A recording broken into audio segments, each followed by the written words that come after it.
अगर एक दिन सपना सच हो जाए तो क्या तुम सोने की हिम्मत करोगे? आहाओ ने पुराने घर में अपने सपने का दृश्य देखा और जाना कि उसका पिछला जन्म एक कार दुर्घटना में खत्म हुआ था। जब वह जागा तो उसने देखा कि बिस्तर पर कुछ है। जब उसने उसे पलटा तो वो एक कंकाल दुल्हन थी।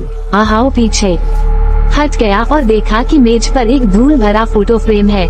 जब उसने धूल साफ की तो पाया कि वो उसकी पत्नी थी। उसे अचानक सब समझ में आ गया। असल में इन दिनों उसके साथ रहने वाली वही दुल्हन की लाश थी। दूसरी ओर जब श्याओमी सोने की तैयारी कर रही थी तो उसने फर्श पर काले तरल को देखा और मोबाइल निकालकर बिस्तर के नीचे की तस्वीर खींची। जैसे ही वो देखने वाली थी कि उसने क्या खींचा, एक भूतनी अचानक उसके सामने आ गई, जिससे श्याओमी डरकर भाग गई।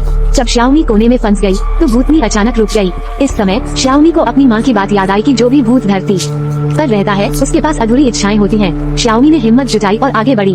असल में भूतनी आहाओ की असली पत्नी थी।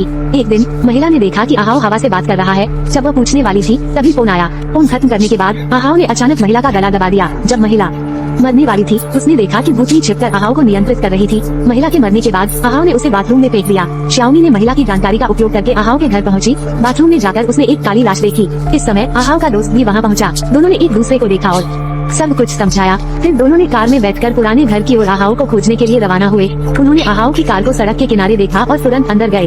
बिस्तर के पास की लाल चादर को हटाया तो देखा कि आहाओ भूतनी के कंकाल के पास लेटा है। फिर दोनों ने आहाओ को बचाया और भूतनी के कंकाल को दफना दिया। क्या इस तरह आहाओ सच में बच सकता है? हम बस इतना ही कर सकते हैं।